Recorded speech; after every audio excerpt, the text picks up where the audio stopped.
100페이지에 간이과세자 제7장이 부가가치 7절 부가가치세 이론의 마지막 부분입니다. 그래서 마무리하고 또 부가가치세 이론을 그 뒤에서 유형별 연습 문제 풀어서 정리하도록 그렇게 하겠습니다. 자, 간이과세자의 적용 범위 다시 한번 보도록 하죠. 자, 앞 시간에서 말씀을 드렸었는데 직전 연도 재화와 용역의 공급 대가의 합계가 8천만 원에 미달하는 개인 사업자라고 했습니다. 그러니까 8천만 원 미만인 개인 사업자. 직전 연도 공급 대가, 부가세 포함한 공급 대가가 8천만 원 미만인 개인 사업자가 간이과세자에 해당된다 이런 얘기입니다. 법인은 그러니까 간이과세자 될 수 없다 이런 말이죠. 자, 그런데 이러한 개인 사업자 중에서도 적용 배제에 해당되는 사업자는 간이과세자가 될 수 없다 하는 얘기입니다. 첫 번째, 간이과세가 적용되지 않는 다른 개인 사업장이 있는 사업자는 간이과세자 적용이 배제돼요. 그러니까 사업 하나는 크고 사업 하나가 좀 작고 이렇게 개인 사업자가 두 개의 사업을 하고 있을 수 있죠. 그랬을 때 다른 하나는 직전 연도 재화와 용역의 공급 대가가 8천만 원을 넘었어요. 근데 이번에 새로 시작하는 것은 좀 작아요. 그런 경우에도 배제된다 하는 얘기입니다. 두 번째, 다음 업종을 영위하는 사업자, 광업, 제조업. 네, 제조업에는 기획재정부령에서 정하는 것은 간이과세자가 될 수 있다. 주로 최종 소비자에게 직접 재화를 공급하는 제조업이라는 게 있어요. 예를 들어서 떡을 만드는 제조업. 이런 데는 간이과세자 될 수 있습니다. 최종 소비자를 주로 상대하는 제조업이 있어요. 그래서 간이과세자 될 수 있는 제조업도 일부 있다. 원칙적으로는 제조업은 간이과세자가 배제되는 업종이에요. 도매업도 배제 업종입니다. 부동산 매매업도 배제 업종입니다. 개별 소비세법에 따른 과세 유흥 장소를 경영하는 사업자도 간이과세자 배제 업종이고요. 부동산 임대업의 경우도 원칙적으로 배제인데 기획재정부령에서 정하는 거니까 규모이기 때문에 일정 규모가 있어요. 전문 서비스업도 간이과세자 배제 사업자입니다. 전문 서비스업 하면 변호사, 회계사, 의사 이런 서비스업을 우리가 전문 서비스업, 간이과세 배제. 부동산 임대업 또는 과세 유흥 장소를 경영하는 사업자로서 해당 업종의 직전 연도 공급대가 합계액이 4,800만 원 이상인 사업자. 그래서 우리가 이제 일반 업종은 다른 업종은 유흥 업종이 아닌 업종은 8천만 원 미만이면은 간이과세자 적용을 받는데요.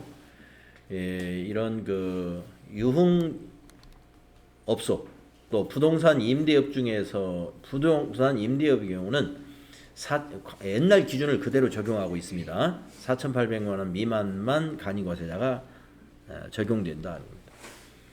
둘 이상의 사업장이 있는 사업자로서 둘 이상의 사업장의 직전 연도 공급대가 합계액이 8천만 원 이상인 사업자 이런 경우도 배제된다. 신규 사업 개시자의 경우는 어떻게 보느냐? 신규로 사업을 시작하는 개인 사업자는 사업을 시작하는 날이 속하는 연도의 공급 대가가 8천만 원에 미달할 것으로 예상이 되면 납세지구나 세무서장에게 과세 관이자 적용 신고를 하고 간이과세자로 사업자 등록을 발급받을 수 있습니다. 그래서 신규로 우리가 이제 직전 과세 기간이라는 것이 직전 연도에 실적이 없는 경우에는 어떻게 간이과세제를 적용받느냐? 이건 우리가 사업자 등록을 낼 때 예상을 해서 내가 거기에 해당된다라고 예상이 된다면 관할 세무서장에 간이과세 적용 신고를 해주면 됩니다.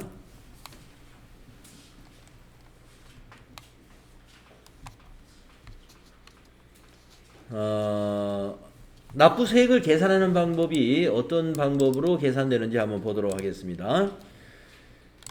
간이과세자의 납부세액은 과세 표준에다가 업종별 부가가치율이라는 게 업종별 이익률을 정부가 고시를 해놨어요. 이익률을 곱합니다. 그리고 그 이익의 10%를 납부세액으로 결정을 해요. 그런데 과세표준이 우리 일반 과세자의 과세표준과 좀 다른 것이 여기 과세표준에 대한 말이 없는데 이 과세표준은 공급 대가가 과세표준이에요. 공급 대가.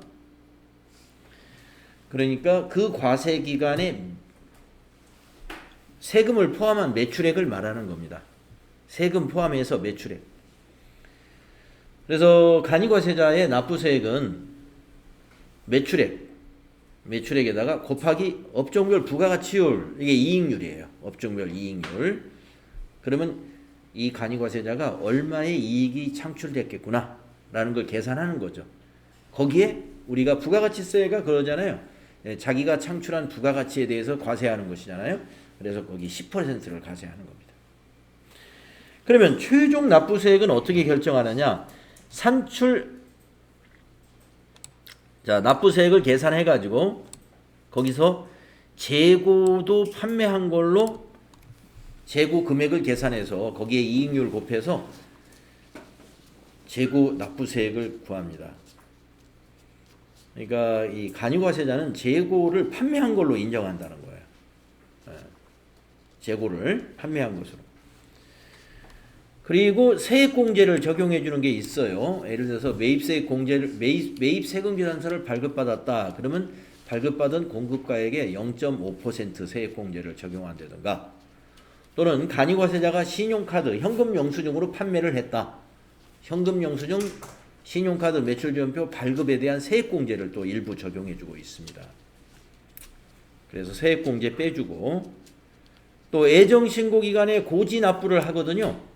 고지납부했던 거 빼서 가산세 내야 될 거 있으면 가산세를 더하면 최종 납부세액이 결정이 됩니다.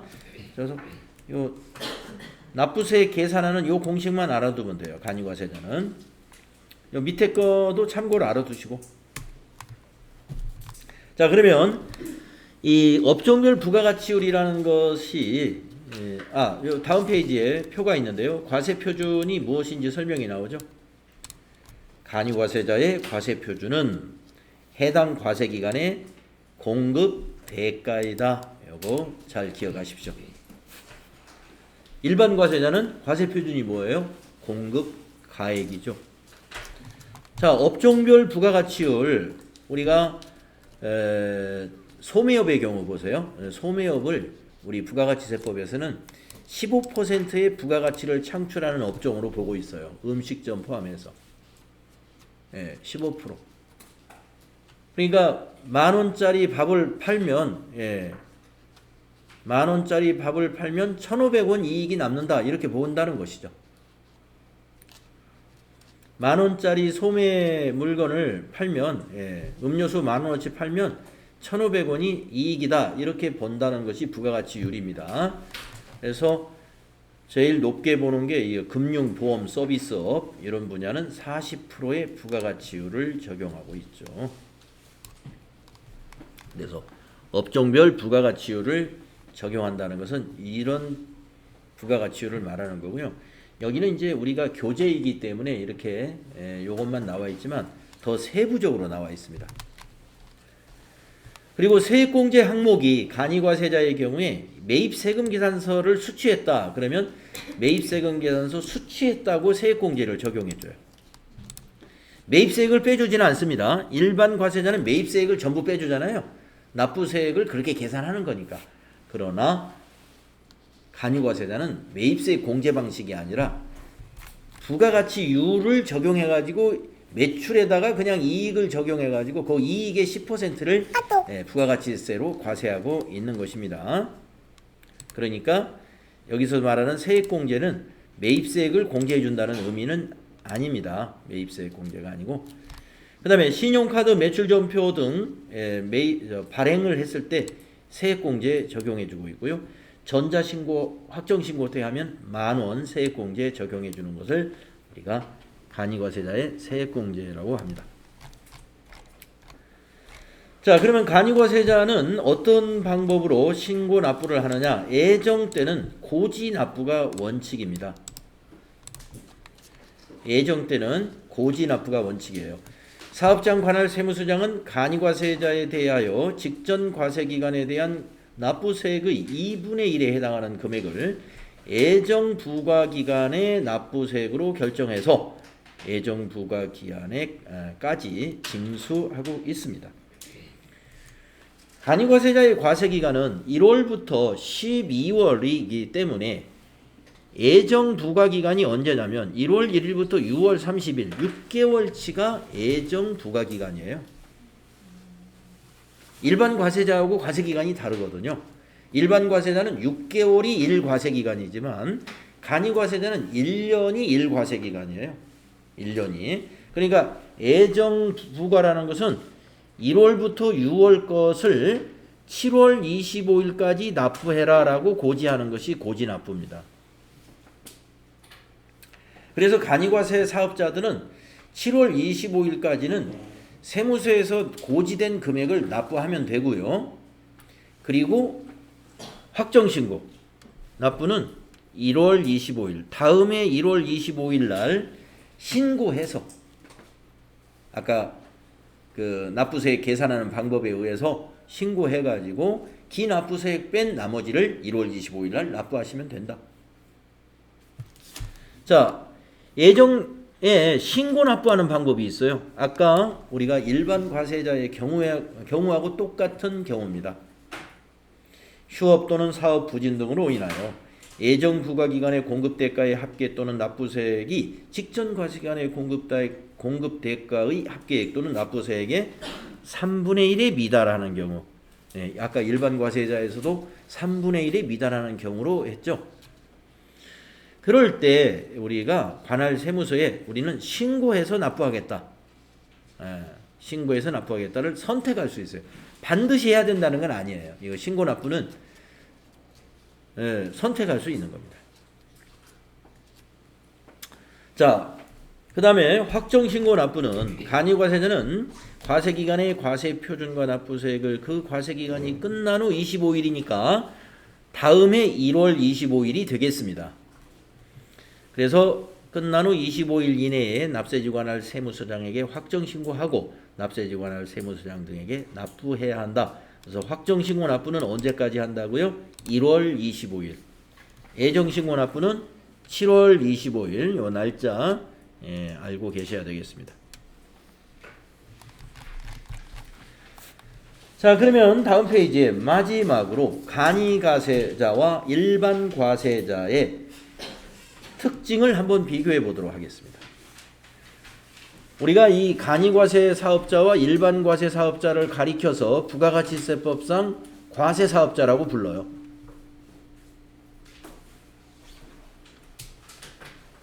부가가치세법상 의무가 있는 사업자를 우리가 과세 사업자라고 하는데 부가가치세법상 과세 사업자는 간이과세자와 일반 과세자가 있는 거예요. 그래서 이 특징을 비교해 놓는 것은 우리가 부가가치세법을 정리할 때 의미가 있죠. 자, 적용 대상을 먼저 아셔야 되는데 간이과세자는 아까 말씀드린 대로 직전 연도 공급대가가 8천만 원 미만인 개인 사업자가 적용이 되고요.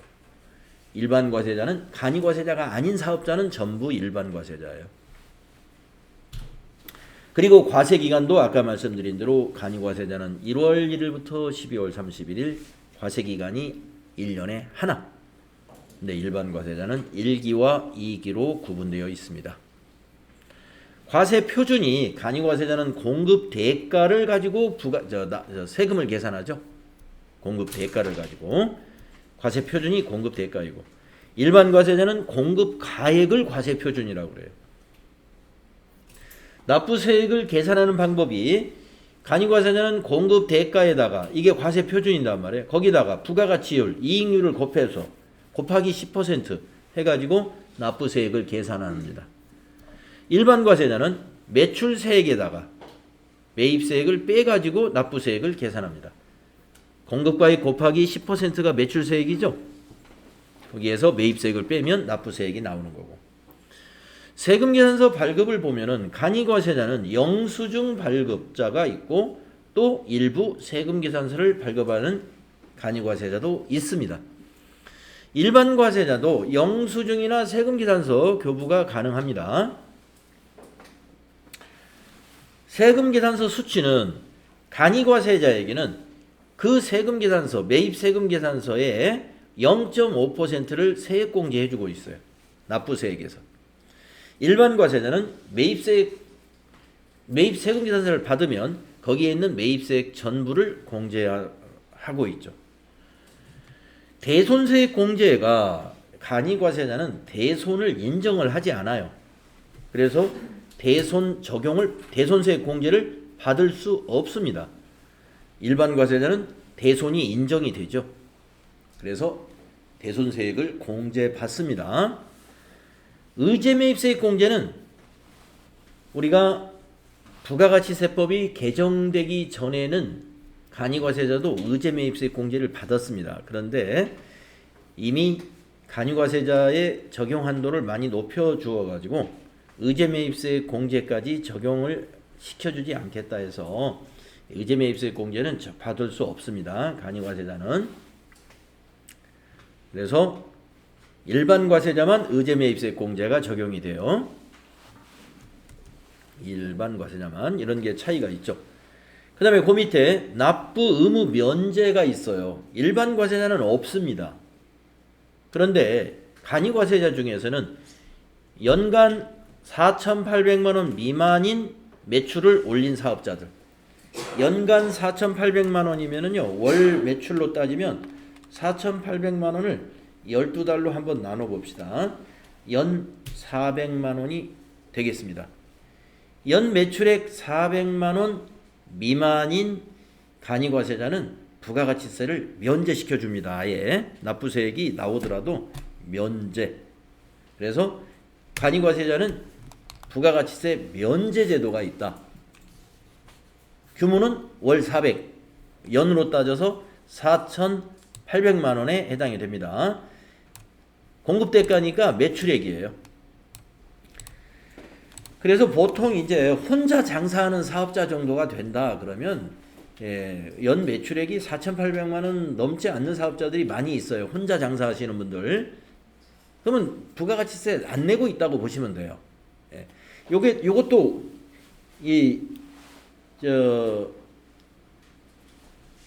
2년 전에 부가가치세법 개정되기 전에는 3천만 원이었습니다. 3천만 원 연간 매출액이 3천만 원 미만인 간이과세자에게 부가가치세를 면제시켜줬어요. 그런데 2배로는 안 되지만 4,800만 원까지 1,800만 원을 올려줬습니다. 네. 그렇습니다. 신고를 해야 이 사람이 실적이 4,800만 원 미만인지 아닌지가 확인이 되죠. 신고는 해야 돼요. 신고는 하고 세금은 안 내는 거예요. 이 사업자는. 그러면 계속 안 내니까 계속 예정에도 안 나오고 만약에 0이면은 세금 안 내면 예정 부과된 경우가 없을 수가 있잖아요. 네. 그거랑 별개로 신고를 했는데 직전년도 공급대가가 8천이 넘으면 자동으로 인건과세자로 정하는 거예요? 세무서에서 제게 통지가 옵니다. 일반 과세자로 전환시키겠다. 그럼 사업자 등록증이 자동으로 바뀌는 건가요? 예, 자동으로 바뀌게 됩니다. 네. 그래서 이제 복식부기 의무자에 해당이 된다든가 과거 직전년도 실적에 의해서 그 의무가 바뀌는 경우에는 관할 세무서에서 그 통지가 옵니다. 이제 귀사업자는 이렇게 바뀌게 됩니다. 뭐 단식부기 의무자에서 복식부기 의무자로 바뀐다든가 간이과세자에서 이제 일반 과세자로 전환이 됩니다라고 미리 알려줍니다. 다음 과세 기간부터 적용을 보통 시켜요. 자, 그래서 납부 의무 제도가 있는 경우와 일반 과세자는 아예 없어요. 뭐 실적이 작더라도 모두 납부를 해야 되는 것이고 간이 과세자에게만 연간 공급 대가가 4,800원 미만인 경우에 납부 의무가 면제된다는 거 알아두시고, 그 다음에 간이 과세자는 간이 과세 포기라는 걸 할 수가 있어요. 간이 과세를 포기한다는 것은 일반 과세자로 간다는 의미고요. 그러나 일반 과세자가 간이 과세자로 간다는 포기는 없습니다. 그래서 간이 과세자 포기 제도가 있다. 그러나 일반 과세자는 일반 과세자 포기라는 게 없다 하는 것이죠. 네, 그래서 마지막으로 여러분들이 우리 부가가치세의 과세 사업자들 두 종류를 이렇게 중요한 특징별로 비교를 해봤습니다. 자, 이렇게 해서 부가가치세 이론이 잘 정리가 됐고요. 자, 그래도 이제 유형별 연습 문제를 풀어가지고 여러분들이 이제 앞으로 그 6월달에 시험에 응시하실 때 이론에서 점수를 좀 많이 확보할 수 있도록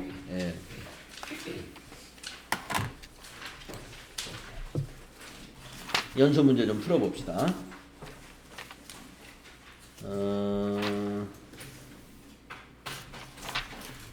몇 페이지 있죠?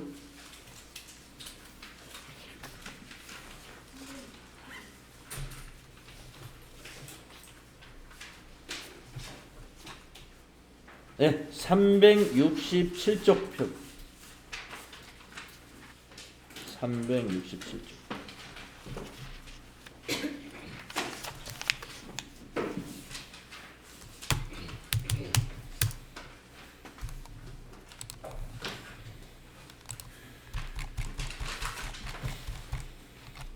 자, 1번 보겠습니다. 우리나라 부가가치세의 특징에 대한 설명.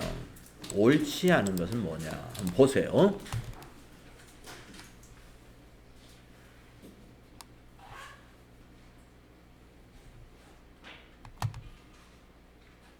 (4번이) 틀렸습니다. 부가가치세는 납세 의무자의 부양가족이나 인적사항을 고려하는 세금이 아닙니다. 인세가 아니기 때문에 그래요. 그러면 부가가치세는 무슨 세금이라고 그러냐면 물세라고 하죠. 인세에 반대되는 개념으로 물세. 인세하면은 우리가 소득세가 인세에 해당이 됩니다. 소득세. 인적사항을 고려해서 과세하죠. 다음에 3번 보겠습니다. 우리나라 부가가치세의 특징을 잘못 설명하는 사람. 자, 보세요.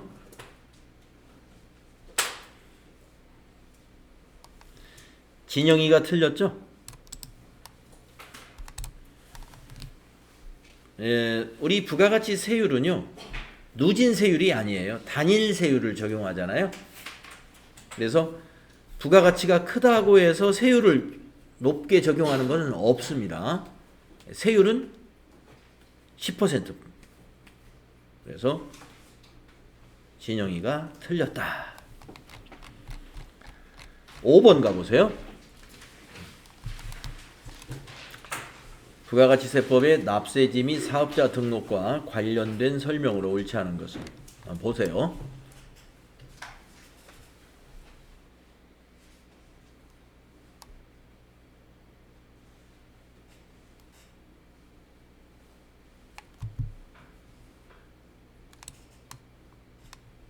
답이 보이죠? 옳지 않은 거. 임시사업장은 별도의 사업장이 아닙니다. 임시사업장은 사업장으로 보지 않는다. 이거 기억나시죠? 그래서 3번이 틀린 거예요.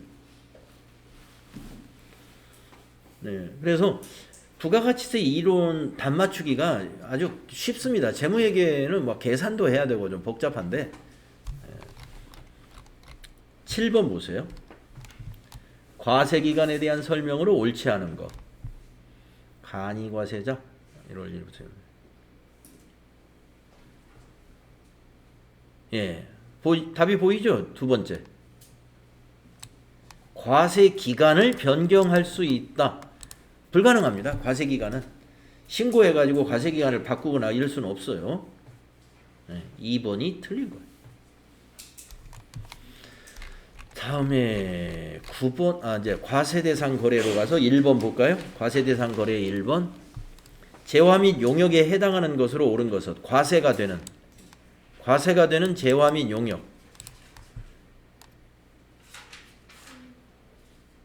(1번이네요) 그죠? 우리가 용역의 무상 공급은 원칙적으로 모두 과세가 되지 않습니다. 공급으로 보지 않습니다. 그러나 딱 하나의 예외가 있었는데 그 예외가 1번에 있는 이거예요. 예, 부동산 임대업을 하는 사업자가 특수관계인에게 사업용 부동산을, 이 사무실이니까 사업용 부동산이겠죠?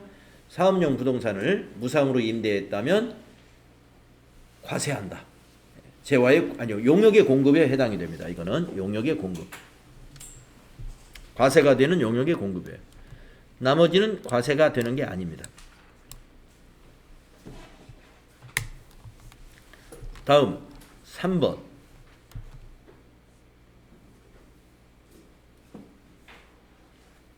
과세 거래를 찾아라 하는 거죠.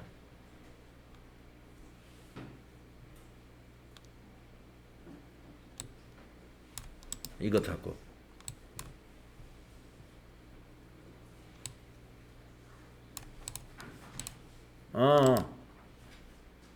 이분은 아니군요. 이거네요. 달아. 특수관계인에게 사업용 부동산을 무상으로 임대했다. 이거 과세. 건물을 교환했다. 과세. 납원이 왜 아닐까요? 거래처에게 증정했는데. 예. 매입세액을 공제받지 않았기 때문에 해당이 안 되는 겁니다.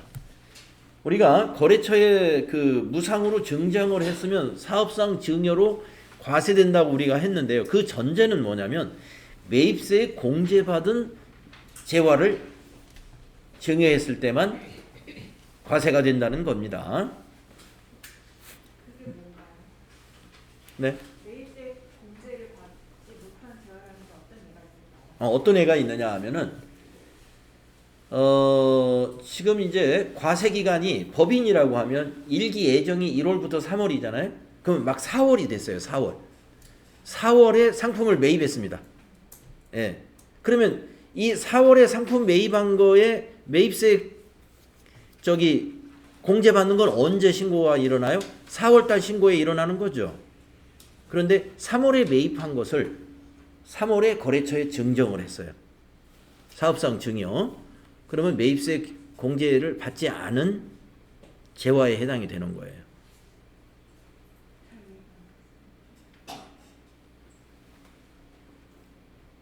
자, 우리가 이제 사업상 증여. 우리가 가령 이제 삼일 패션, 옷을 도소매하는 법인이라고 한단 말이에요. 옷을 도소매하는 법인.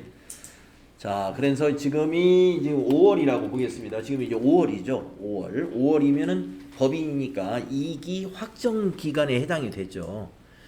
자, 5월 달에 우리 거래처에다가 옷을 무상으로 뭐 100만 원어치를 증여했다고 보겠습니다. 근데 그 증여 상품이 3월에 매입한 것이면은 매입세 공제 받은 옷이에요.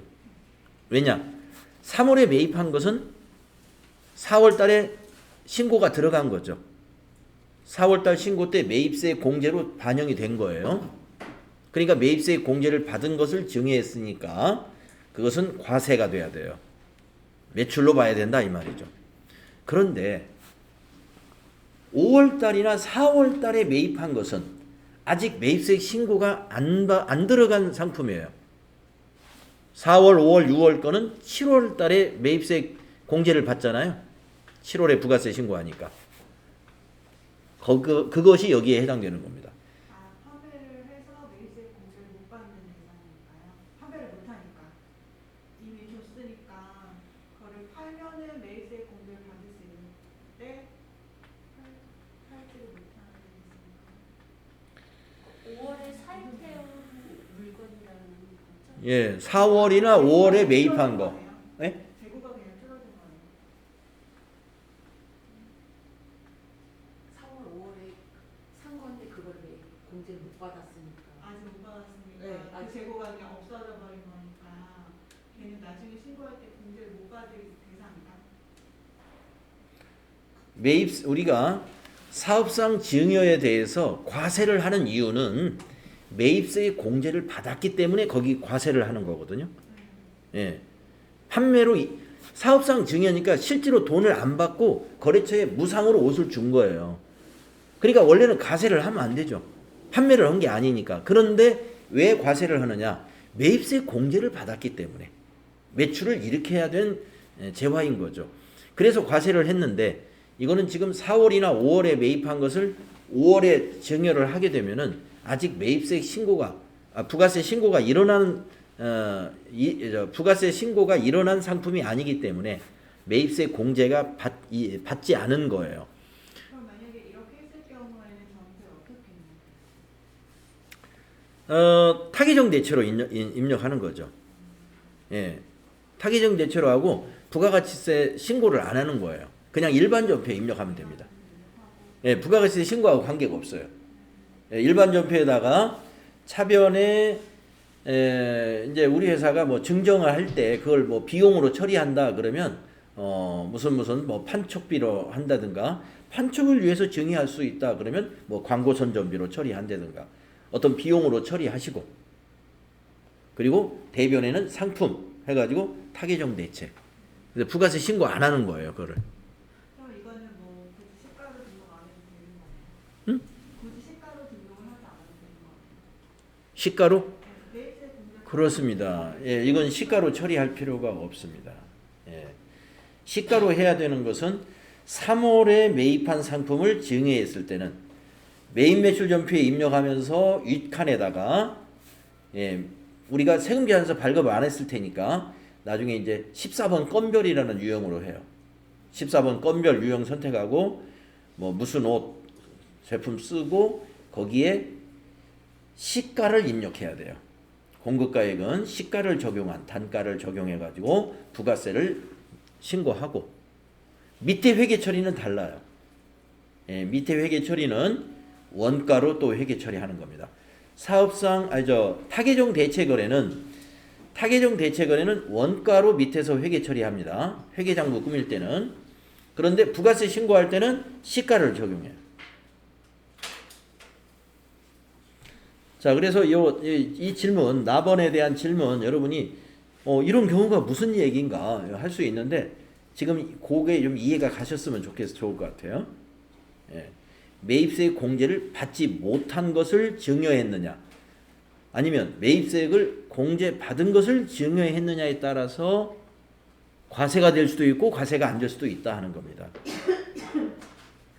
폐업시 잔존제와도 마찬가지입니다. 자, 5월 달에 폐업을 한 사업자가 있다고 보겠습니다. 5월 달에 폐업을 했어요. 그런데 지금 매장에 남아있는 재고가 3월까지 4월 달에 부가세 신고한 것은 다 팔렸어. 다 팔렸고 4월 달에 매입한 거 5월 달에 매입한 것만 지금 매장에 재고로 남아 있습니다. 그러면 그거는 확정 신고 안 합니다. 폐업할 때 부가세 신고 안 해도 돼요. 그 상품에 대해서. 왜 그러냐면 아직 매입세 공제 안 받은 상품들이에요. 그러니까 매출세액도 신고할 필요가 없는 것이에요. 예. 그냥 자기가 알아서 소비하면 되는 겁니다. 그래서 폐업시 잔존제어라든가 지금 이러한 그 사업상 증여한다든가 이럴 때 과세가 된다는 전제는 전부 다 매입세 공제를 받은 상품에 대해서 판매를 못했거나 사업상 증여했거나 했다는 거예요. 네. 근데 선생님 사올 때는 부가세를 주고 사입금지 아니에요? 맞습니다. 내가 부가세를 부담했기 때문에 공제 안 받았으면 내가 최종 소비자가 된 거죠. 부가가치세는 최종 소비자가 부담하는 거니까. 근데 사업자는 어떻게 해요? 내가 부담을 했지만 3월 달에 산 거는 4월 25일 날 공제 받아버렸거든요. 예, 그러면 내가 최종 소비자가 아닌 거예요. 내가 다른 공급자에게 공급하겠다는 거죠. 그러니까 그건 반드시 팔아야 되는 거고. 근데 지금 4월이나 5월에 매입한 것은 현재 부가세 신고가 안 된 상품들이에요. 그러니까 내가 부가세를 부담했는데 아직 공제를 안 받은 상태다. 현재는 내가 최종 소비자인 거죠. 그 상태에서 폐업을 해버렸다. 그러면 내가 부가세 부담하고 끝나면 되는 거예요. 별도의 신고가 필요 없다는 거죠. 예. 이해되셨죠? 그래서 3번의 과세는 다라가 되겠네요. 다라. 그 다음에 5번 가보시게 되면은 다음 중 부가가치세 과세 대상 재화의 공급으로 옳지 않은 것은, 즉 과세가 아닌 거,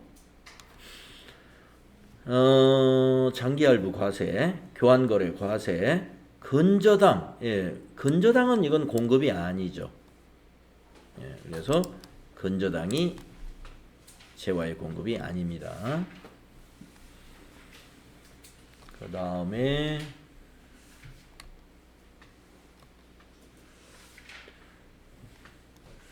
7번 다음 중 부가가치세법상 사업자가 무상으로 용역을 공급하는 경우 과세 거래에 해당하는 거. 네, 무상으로 용역 공급은 딱 한 가지만 과세라고 그랬죠. 3번 직계존속. 직계존속이니까 이건 저기 뭐예요? 예, 특별한 관계에 있는 사람이죠. 그래서 3번이 특수관계인에게 부동산을 무상으로 임대하는 경우에 해당이 됩니다. 다음에 9번 가보세요. 부가가치세 과세 대상 거래에 대하여 잘못 설명하고 있는 사람. 신발 제조회사가 수출하는 신발은 영세유 맞죠? 가방 판매회사가 국내에서 판매하기 위해 가방을 수입할 때는 부가가치세 과세돼야 되겠죠. 농부가 밭에서 재배해서 판매하는 당근에도 부가가치세가 과세되는 거다. 우리가 이건 과세가 되지 않습니다.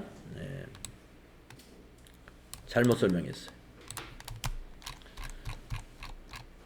민경이 근로계약에 따라 근로를 제공하는 건 부가가치세 과세 대상이 아닙니다. 11번 가보세요. 다음 중 부가가치세 과세 거래에 대해 설명으로 옳은 것은 영업권의 양도는 재화의 공급에 해당이 됩니다. 해당하지 않는다. 이게 틀렸어요. 영업권의 양도는 재화의 공급이고 영업권의 임대는 무슨 공급이죠? 용역의 공급입니다. 2번 화재로 인하여 재화가 멸실될 경우에는 재화의 공급에 해당한다. 아닙니다. 다음에 3번 지체 상금의 수령은 과세 거래에 해당하지 않는다.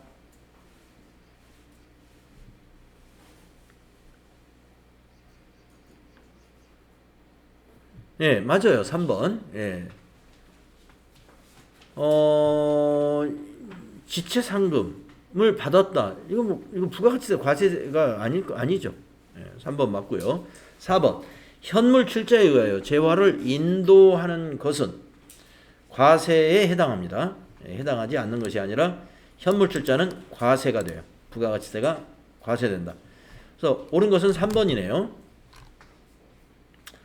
다음 13번 다음 중 부가가치세 과세 대상에 해당하는 것은 무상으로 제공하는 견본품 과세 아닙니다. 저당권 설정을 목적으로 부동산을 제공하는 것도 과세 아니고, 매입세에 공제된 장려 물품을 고객에게 제공한다. 이건 과세죠. 네, 사업상 증여로서 과세가 됩니다. 4번 조세의 물납을 목적으로 재화를 제공한다. 이거 과세하지 않습니다. 조세 물납은 과세가 아니죠.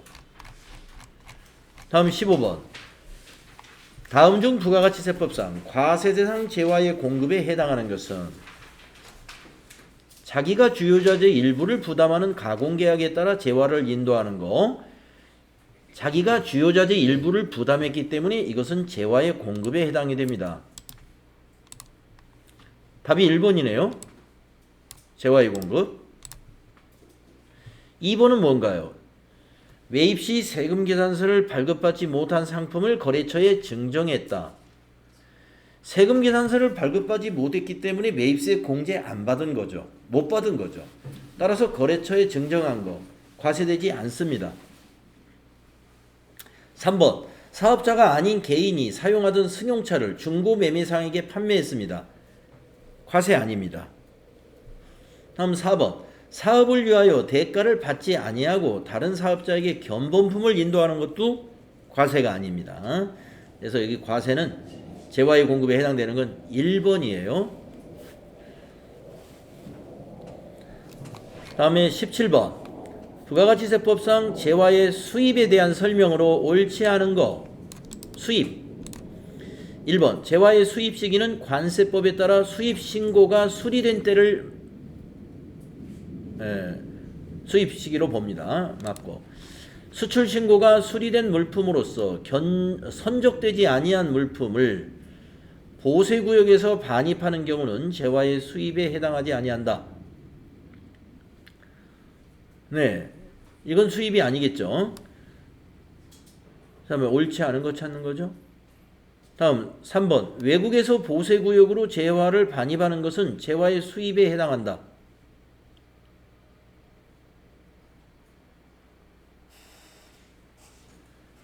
보세구역으로 반입을 하면은 아직은 수입이 아니죠. 수입 신고가 수리되어야 수입이 되는 거죠. 예, 재화의 수입에 해당되지 않는 거. 어디 3번이 틀린 것 같아요. 4번은 뭘까요? 부가가치세가 과세되는 재화를 수입하는 경우는 세관장이 수입세금 계산서를 발급한다. 네, 3번이 옳지 않은 것 같습니다. 네, 답지를 한번 봐야 되겠는데. 네? 3번이 틀렸죠? 네, 그래서 우리가 이 보세구역이라는 것은 하역을 해가지고 이게 통관을 대기하는 장소예요. 예, 그래서 보세구역에 있다가 수입 신고가 끝나면 통관 절차가 끝나야, 통관이 끝나야 그것이 수입으로 보면서 과세가 되는 겁니다. 예, 보세구역까지는 아직은 수입이 아니에요. 뭐 이렇게. 예, 그래서 다음 시간에 영세율과 면세부터 같이 한번 또 풀어보도록 하겠습니다. 쉬었다 하겠습니다.